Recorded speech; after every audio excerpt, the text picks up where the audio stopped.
dois textos bíblicos, né? 2 versículos. E para falar sobre isso aí, né? O ter e o ser. Né?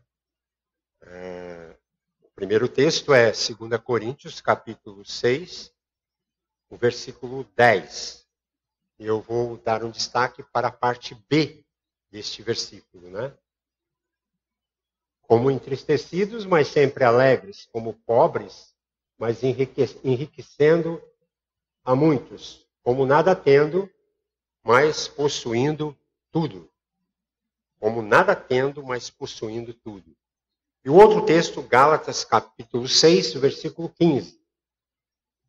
Diz, pois nem a circuncisão é coisa alguma, nem a incircuncisão, mas o ser nova criatura. Então, nestes dois textos, nós temos dois verbos, o verbo ter e o verbo ser. Né? Como nada tendo, mas aí no capítulo 6, 15 de Gálatas, mas ser nova criatura. Né? Então eu quero dar destaque para esses dois termos, né? O ter e o ser. Como eu já disse, 2019 desponta para nós como um ano, muitas surpresas, que nós nem sabemos. Mas o fato é que nós chegamos até aqui. Eu me lembro que quando tinha 18, 19 anos, eu pensava assim, puxa, será que eu vou chegar no ano 2000? E aí depois chegou o ano 2000, acho que pelo menos 2010 não passará. E agora, 2019, quase 2020, nós todos estão aqui, olha para você está aqui, 2019. Se você está aqui, está vivinho da Silva. Né? Isso é muito bom. E quando a gente está pensando sobre isso, o que é mais importante para você na sua trajetória de vida? Ter ou ser? E aí entra um conflito, não é? Eu penso que as duas coisas são boas. É bom ter e é bom ser. Né? Mas nós precisamos pensar. Eu vi uma consideração de um filósofo, e esse um famoso filósofo, ele disse o seguinte, que o importante é ter sem que o ter te tenha. Isto é, não seja possuído por aquilo que você possui. Não seja propriedade da sua propriedade. E aí ele vai falar sobre tecnologia e diz assim, que a tecnologia não seja Nossa Senhora, mas seja nossa serva. Claro que a tecnologia é muito boa, mas hoje as pessoas estão tão ligadas que ela não consegue conversar com o outro sem estar com o celular. Você falou? O que mesmo que você falou? Né? Então, ela não consegue se desvencilhar da tecnologia. Né? Então, de repente, isso está te escravizando demais. E aí,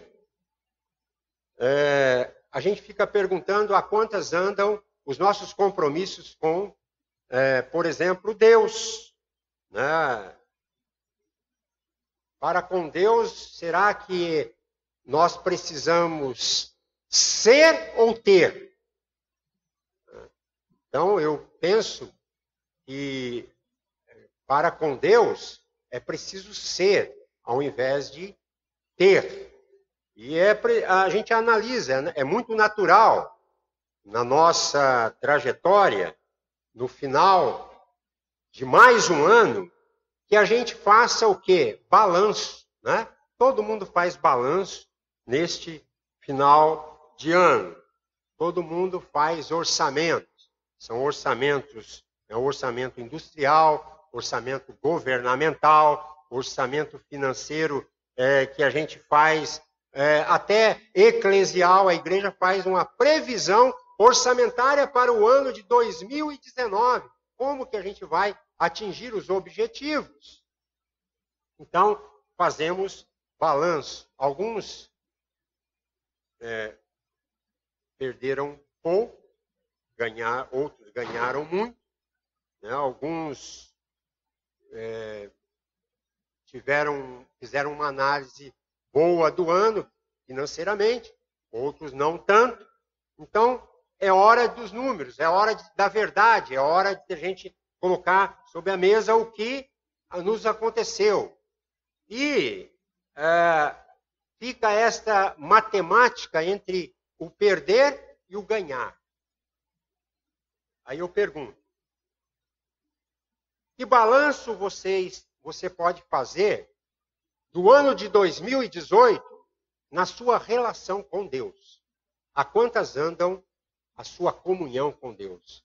A quantas andam o seu relacionamento, o seu histórico de meditações na palavra, de você analisar o texto bíblico e colocá-lo para os dias de hoje, saber o que Deus anda dizendo sobre as circunstâncias da vida na atualidade? Há quantas anos?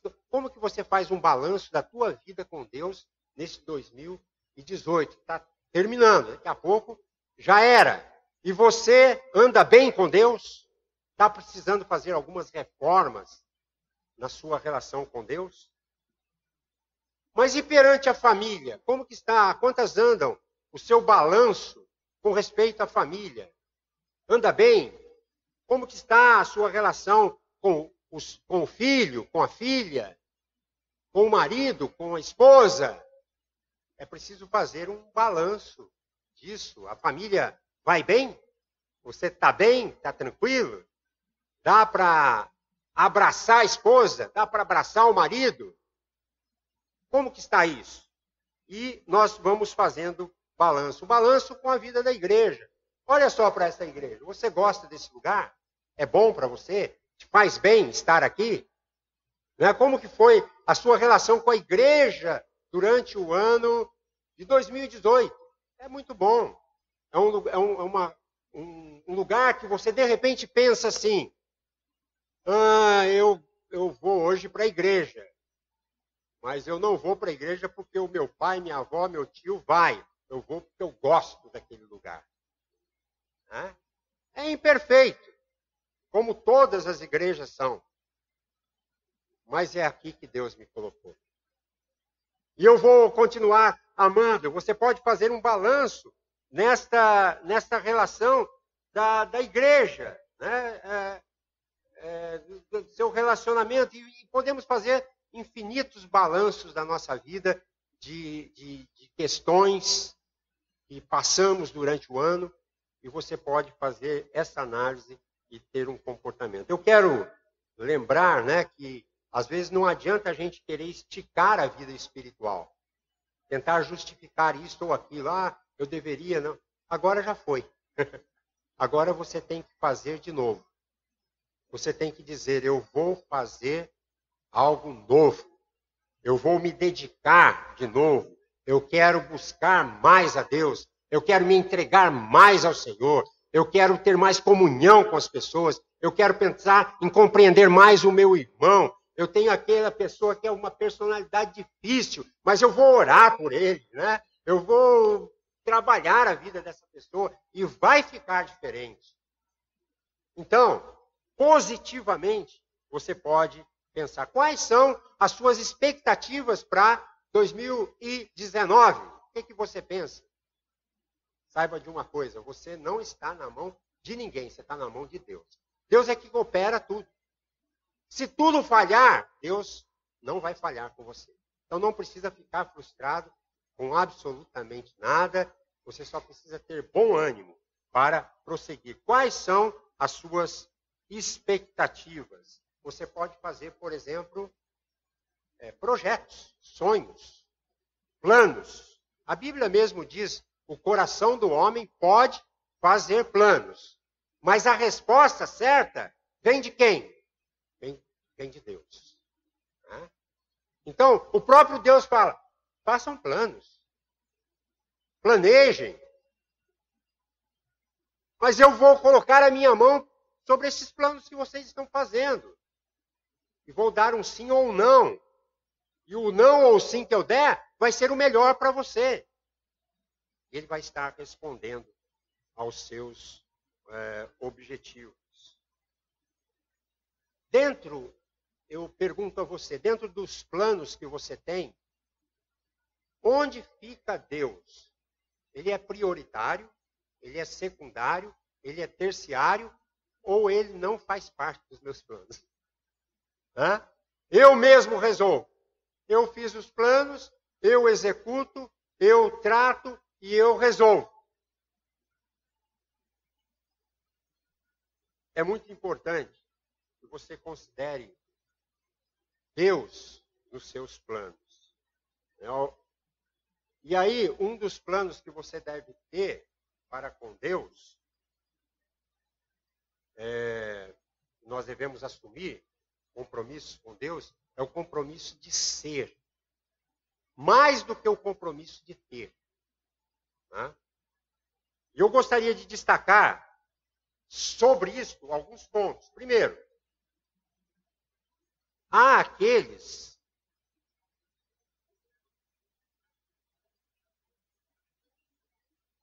que devotam as suas vidas a Deus, trabalham na igreja, participam. Nós somos muito gratos pelas pessoas que trabalham aqui na igreja. Né? São bênção de Deus. Você é bênção. Se quer trabalhar na igreja, pode procurar, viu? Porque quero ajudar. Tem sempre um lugar. E é muita bênção os professores em cada setor da igreja estão agindo. E durante todo o ano, né, nós vemos pessoas trabalhando na igreja ou participando, vindo aos cultos, vindo aos trabalhos da igreja. Isso é muito importante. Agora, é mais importante ainda que você tenha uma linha só daquilo que você faz na igreja e daquilo que você faz fora da igreja. Né? É muito importante que se tenha um só pensamento. Aquilo que você é aqui na igreja, que você continue sendo lá onde você está. Hoje nós vivemos uma inversão de valores. Há muitos setores dentro da igreja que deveriam ser sal da terra e luz do mundo, mas não estão sendo, porque o testemunho às vezes não bate. As pessoas falam uma coisa, mas acabam vivendo outra coisa completamente diferente. E isso não é muito bom, né? Há hoje, nos meios evangélicos, uma síndrome do ter. Né? Eu houve uma ocasião, eu estava dirigindo uma igreja, e uma pessoa chegou para mim e disse o seguinte: pastor, a sua igreja já tem um programa de TV? A sua igreja está pensando, já pensou em adquirir uma emissora de rádio? Tal igreja lá já conquistou isso, já pegou aquilo. Né? Então há uma volúpia desmedida para o ter. Mas o que é mais importante para uma igreja? Uma igreja, o mais importante para ela é ser. Ela age. E aí nós pensamos assim, né? Que sempre parece que aquele que tem é alguma coisa diante de Deus. Lê do engano. Diante de Deus, é melhor você ser do que você ter. Porque é isso que Deus espera de nós. Que sejamos. Né? Não temos apenas uma aparência. Esse tem. Mas o que ele é? Quem é essa pessoa? O que ele faz? Qual é o testemunho dela diante da sociedade diante da igreja. Então, a preocupação, olha só, a preocupação do ter, ela desvirtua, ela desnatura, né, a pessoa, o caráter da pessoa. Então, é muito melhor você ser. Ter pode ser algo rápido, instantâneo, de repentino, herdado, testamentário. E às vezes, da mesma forma que você tem, você deixa de ter. É muito rápido. Há muita diferença entre ter muito e ser muito. Por exemplo, felicidade, que é um estado de espírito, de alma, a pessoa pode ter felicidade por alguns momentos. Aí acabou a felicidade. Mas aquele que é nascido de novo, tem a Cristo Jesus, ele pode passar por períodos de tristeza, de dor, de angústia, um problema, uma dificuldade, uma tribulação.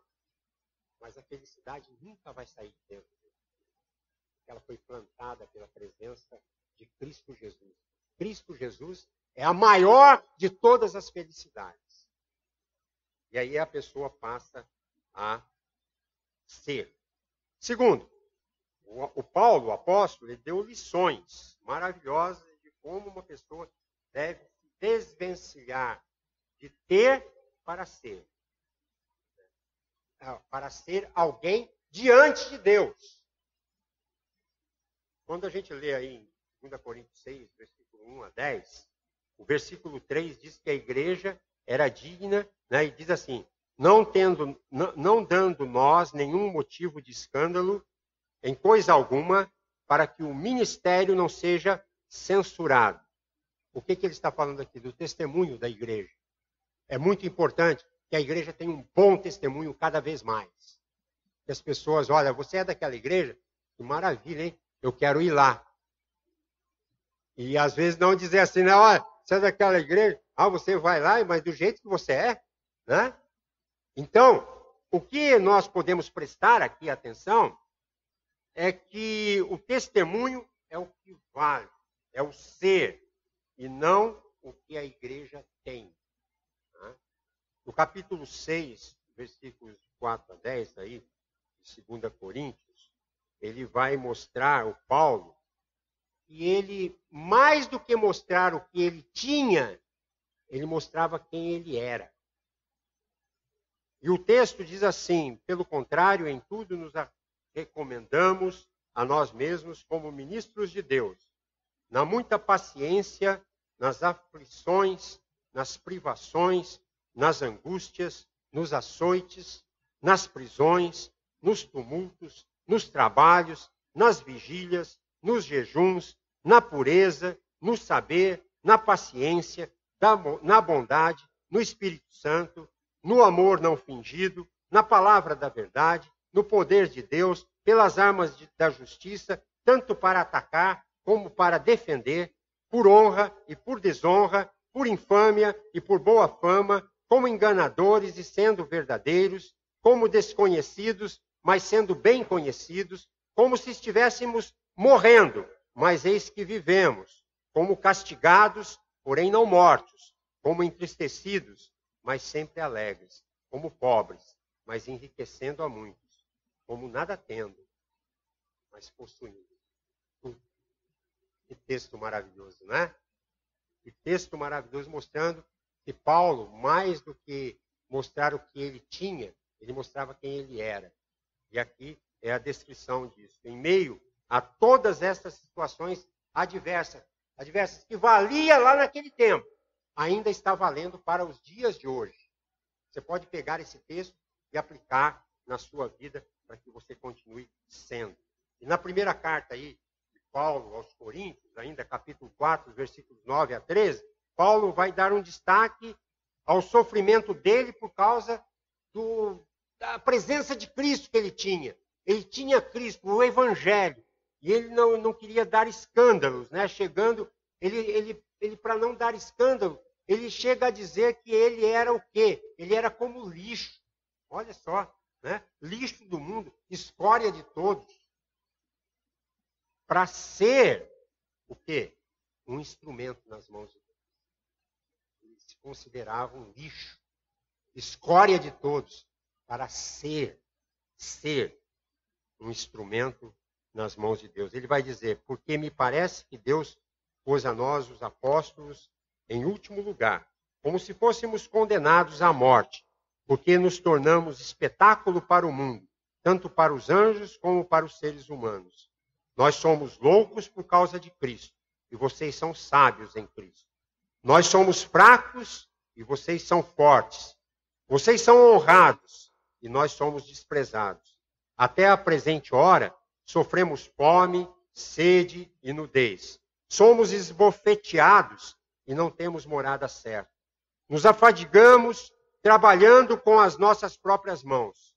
Quando somos insultados, bendizemos. Quando somos perseguidos, suportamos. Quando somos caluniados, procuramos conciliação. Até agora, temos chegado a ser considerados lixo do mundo, escória de todos. Que coisa, né? Tudo por quê? Porque mais vale ser do que ter. Paulo queria ser para poder ser instrumento nas mãos de Deus. E último, o ter não é mais importante do que o ser. E o Gálatas, capítulo 6, versículo 15, ele vai então dizer sobre ser uma nova criatura. Paulo, então, ele dá destaque que ter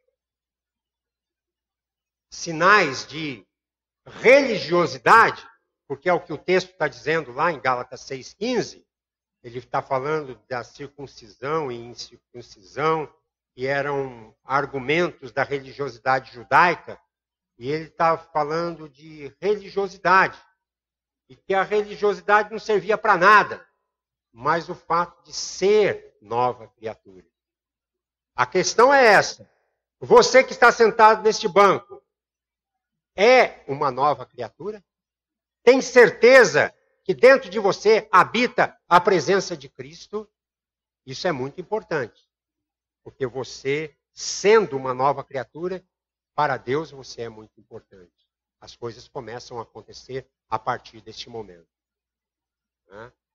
E a religiosidade é muito pouco serve. Em Gálatas capítulo 2, versículo 20, o Paulo afirma, ser nova criatura é estar o quê? Identificado com Cristo. Ser uma nova criatura é você estar vivendo todos os dias da tua vida para Cristo. Ser nova criatura é andar com Cristo todos os dias. É isso que a gente precisa fazer. E Deus vai mostrando isso para nós a cada momento. Então, vendo dessa maneira, eu vou desafiá-lo porque já desafiei a mim mesmo. Eu pensei que tem algumas coisas que eu gostaria que acontecesse na minha vida, mas às vezes não acontece. E aí eu fico pensando, eu vou lutar, vou batalhar com isso? Não. Eu vou fazer o seguinte, né? Ore a Deus para que você seja, ao invés de você ter isso ou aquilo. Veja, então, a diferença que faz quando você pensa dessa maneira. Né? Olha só. Eu, particularmente, estou pensando assim. Não em ter uma casa, mas em ser paciente para esperá-la até que Deus a dê. Diferente, né? Ser paciente para esperar o mover de Deus para aquilo que você está desejando na sua vida. Aí você, não, eu quero ter. Não, eu quero ser paciente para esperar em Deus o mover dele, para a vontade dele acontecer na minha vida. Correto? Segundo, ele fala, não em ter um carro novo. mas ser conformado e contente com o que você tem agora.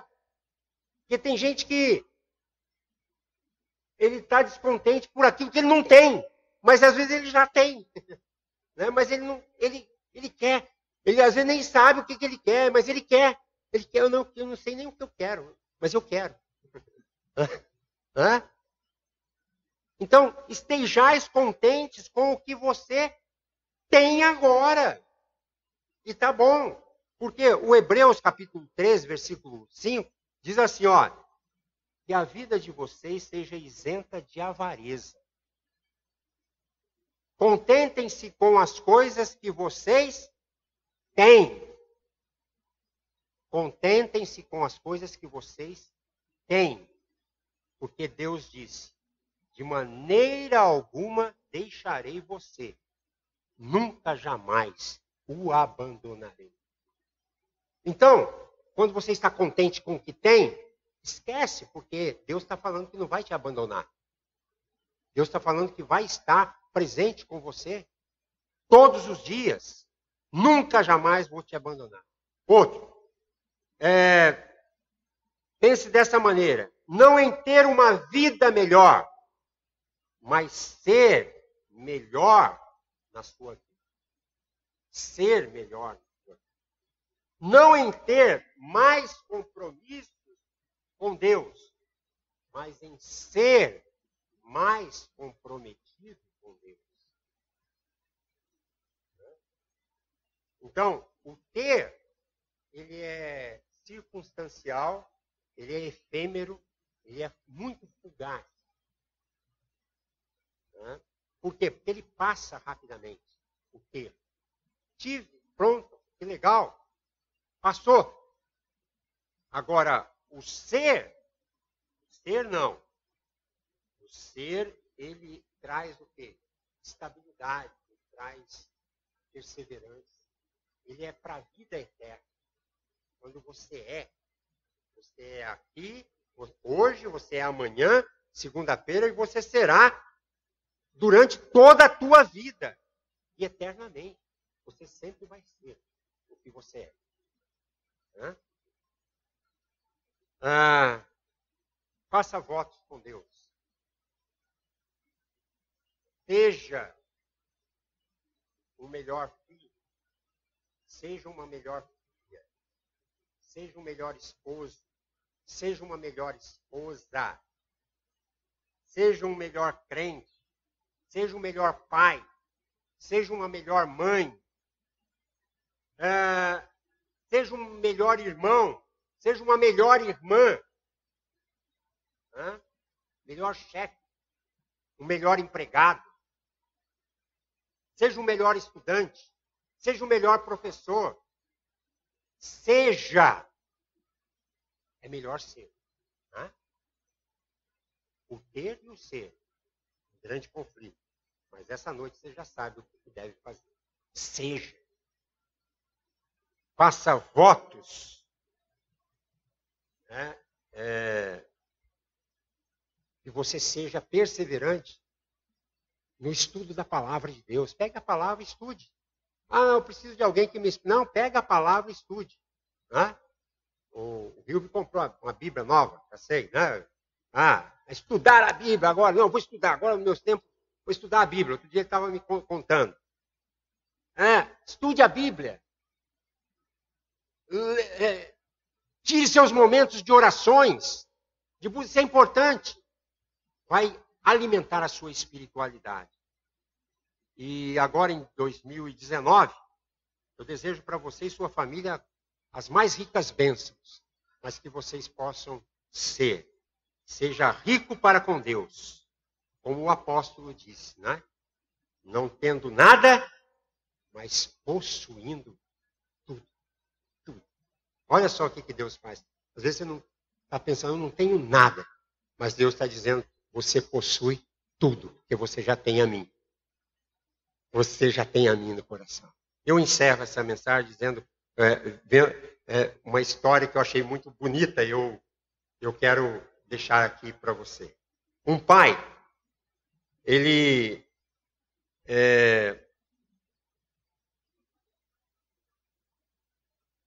em uma situação assim muito confortável de vida, ele resolveu dar uma lição ao seu filho. E ele queria dar uma lição para o seu filho de como ser pobre.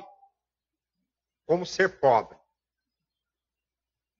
E ele ficaria, então, hospedado por alguns dias na casa de uma família de camponeses. E o menino, então, passou 3 dias e 3 noites naquela casa, vivendo lá no campo. E no carro, quando eles estavam voltando para a cidade, o pai lhe perguntou: filho, como foi a sua experiência lá no campo, na casa daqueles camponeses? E o filho, então, assim, estava meio com um olhar perdido à distância. Ele respondeu assim: foi boa. Só isso, foi boa. E o pai continuou: mas o que você aprendeu? E o filho então respondeu que nós temos um cachorro e eles têm 4. Que nós temos uma piscina com água tratada que chega até a metade do nosso quintal.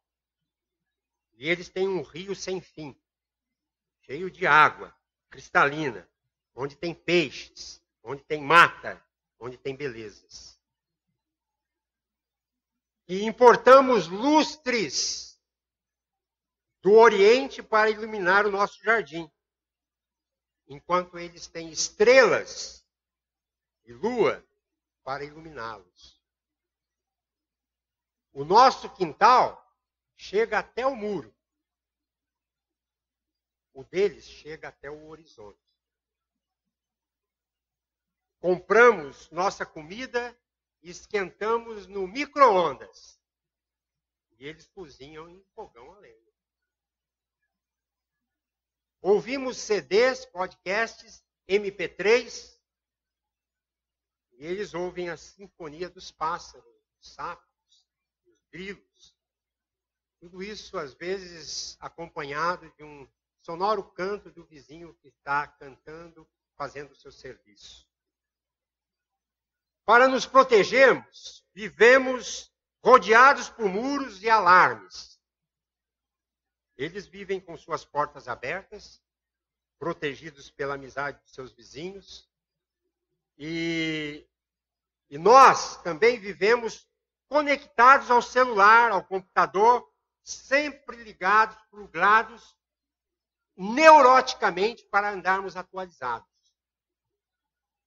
Eles estão conectados à vida, ao céu, ao sol, à água, ao campo, aos animais, às sombras e à sua família.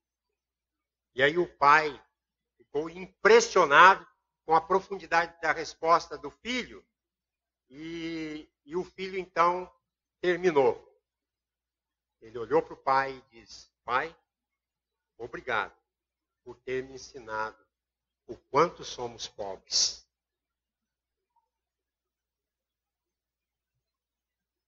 Aí estão as grandes obras, né, de Deus. Um tapete está estendido entre nós e os céus. A gente pensa, temos olhos para enxergar, temos ouvidos para escutar, mas às vezes para muitas pessoas falta a humildade na mente e no coração para poder perceber o que está à nossa volta e sentir o que realmente nós devemos ser. Isso que eu acabei de mencionar para vocês, esta ilustração, é de fato a diferença entre o pobre e o rico. Entre o ter e o ser. Que Deus abençoe você. Que você possa ser alguém muito melhor em 2019. Amém?